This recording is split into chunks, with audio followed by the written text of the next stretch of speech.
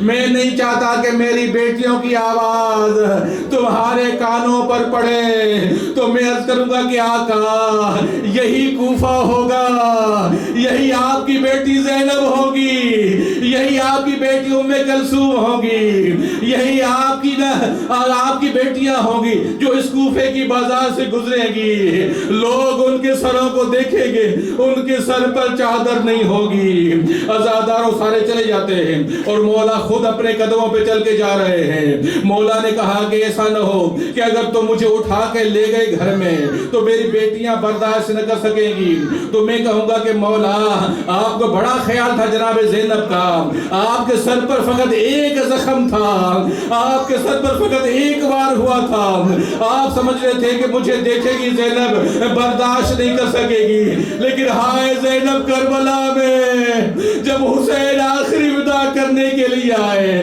کیا دیکھا؟ حسین کا پورا جسم ہر جگہ پر زخم لگا ہوا ہے، سر پر بھی زخم ہے، چہرے پر بھی زخم ہے، جسم پر بھی زخم لگا ہوا ہے۔ جب زینب یہ منظر دیکھا زینب سے برداشت نہ ہوا، بی ہوش ہو جاتی ہے، امام حسین ہوش میں لائے اور ان کو تسلی دی۔ الا لعنت اللہ القوم الظالمین سيعلم الذين ظلموا ايما الانقلاب ينقلبون۔ ماتم امیر المؤمنین۔